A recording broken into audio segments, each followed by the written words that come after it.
What's going on YouTube? Mark Fleetwood here. Welcome back to the Daily Grind Trader. Today I'm all about crypto because I believe that crypto is generally Bitcoin, altcoins. I know altcoins usually move later, but I believe everything is on the verge of making a very, very strong displacement move on the bullish side. And I want to show you why I believe that. We're going to start off with the Bitcoin chart, and Bitcoin is really in a make or break situation because there's a couple potential patterns to play out here. First, this red line here, this target here, this top at 31,855.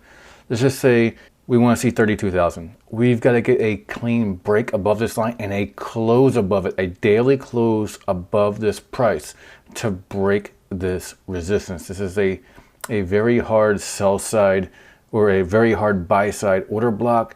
There's been sell pressure every time it gets close because for so long this area was a support range, and then once this last buy candle here in that range and everything sold off of that, this was the last time, or this was the first time it became a resistance area and it became an order block where there's just so many sell orders in this price range. Every time we wake up to it, we come down. We wake up to it, we come down. If it happens again, if we wick anywhere in this area and we don't break above this red line, then this starts to kind of look like a head and shoulders pattern. And my initial thought process back a couple weeks ago that we would see a return to the median point of this wick, $20,700, $20,800, could become a reality again. But the momentum is brewing in crypto, and especially with last week's close in the stock market. And I'm not going to change the chart, but I do want to show you this. And if you take a look at the change percentage, Western Alliance Bank down 8%, Zion Bank down 7%, Bank of California down almost 8%, Fifth Third Bancorp down 6.5%, so US Bancorp 5.5%. You see this, the banks are struggling again. Last time this happened, the bank crisis was a flight to safety, a flight to quality going into Bitcoin. So I don't see a reason why, if the banks fail again, or there's another bank failure or a massive just banking crisis and something breaks in the financial system, that Bitcoin would be a huge beneficiary of that. And then some of that money would also trickle into alts, but not nearly as heavily as Bitcoin yet. Not nearly as heavily yet. But back in March, when the banks first started having trouble, you see this massive 26% 1 week candle. And again, we're on the weekly chart because this is a macro outlook. This is a long, broad range outlook. And we're looking at Bitcoin here. We just had a nice displacement candle out of the range. These three straight doji style candles really kind of set up a bottom. And what I like to see, and what I thought we would see again, would be a test of liquidity, a run on liquidity. But you see all these kind of relatively equal lows here, and price wicked down below that, but then finished up on a buy side. We finished up with a bullish candle, and then we start to get that push up. So that's what I'm always looking for. You don't always get it right. You don't always know what's going to happen, but before you see a strong move in one direction or the other, liquidity has to be taken. And that's something I've learned, and I've learned the hard way. And the hardest lesson of all is that if you can't see the liquidity, you will be the liquidity. Same thing here. Kept trying to close up, trying to close up, trying to close up. And then the highest closed candle to the upside took all the liquidity built up here, took it, and then sold it all down.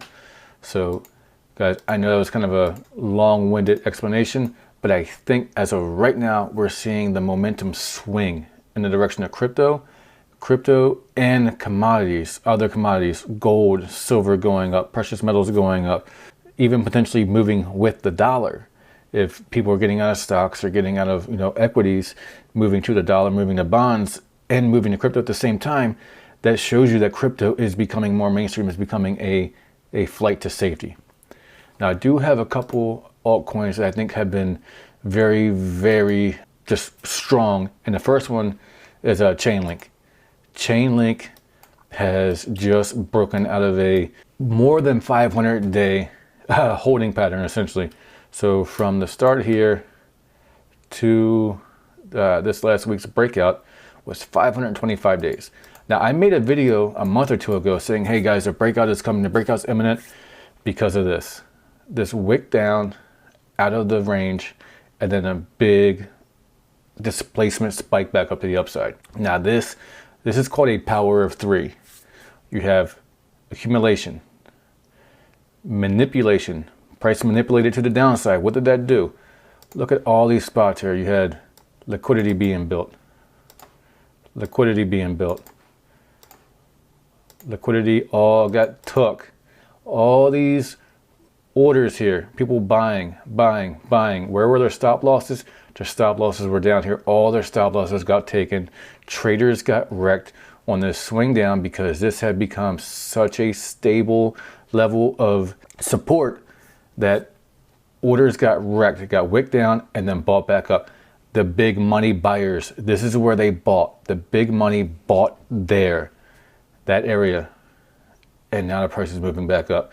And during that video, if you check that video out, and I'll link it in the description, or it might be in the top of the screen, but I said the worst case scenario would be price coming all the way back down and filling this fair value gap, and it would make the price take longer to get to where it needs to get to, but fair value gaps typically fill. You had a wick high, then a long body, you had a large displacement candle, and the wick down on the next candle didn't meet this wick, so you have this gap here. That fair value gap typically is the one I wanted to get filled. And you get about 8 weeks later, the price comes down, fills that gap, and price just takes off. And this price is going to run.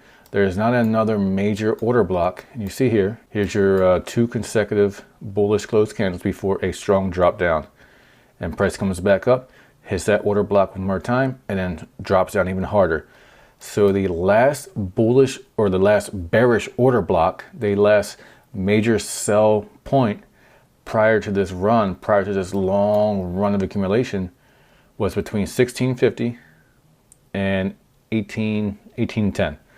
So that's my target, at least, to see a run up to about $16. Then we might accumulate and drop back down a little bit and then spike back up again. And by that point, we're looking in early 2024 and we're back to the full bull market.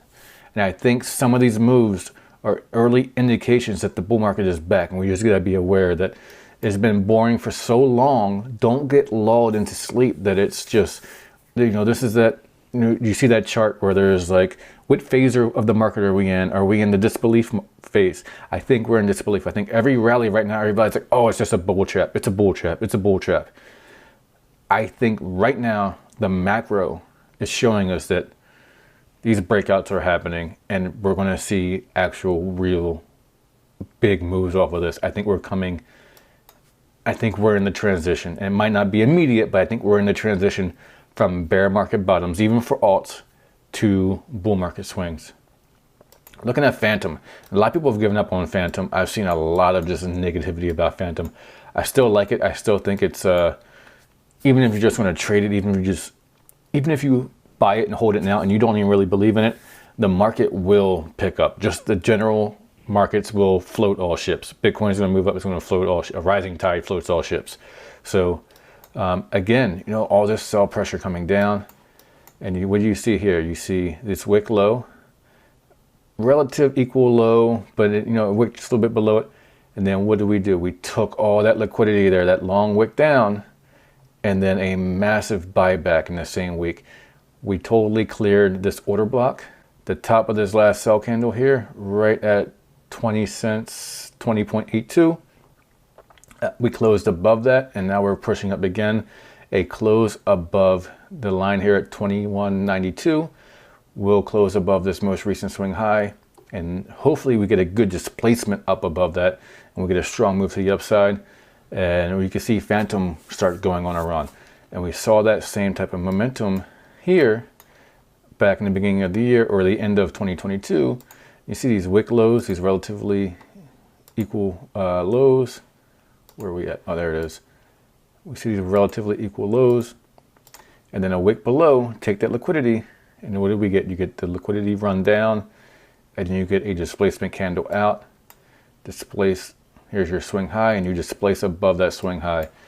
And it went from about 16 cents up to 60 cents. Actually got up to 65 cents. And this was a period of time where if you got in at the end of the order block, you're looking at 251% in 63 days. So just over 2 months for a 251% increase.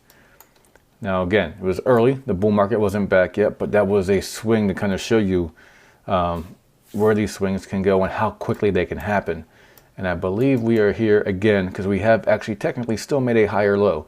If this plays out and we get a push up, we made a higher low, and that will be the first on the macro level, on the weekly level, of a higher low being put in. So we had, this doesn't really count. This wasn't a higher low because this was our low, and you had to break this high. Once we broke this high, our next low was here, and this was our first higher low of the bear market. So I think that macro is going to be the macro transition to a bull market. And the last coin I want to talk about is a very, very low cap coin. It's a newer coin. This is Swords of Blood.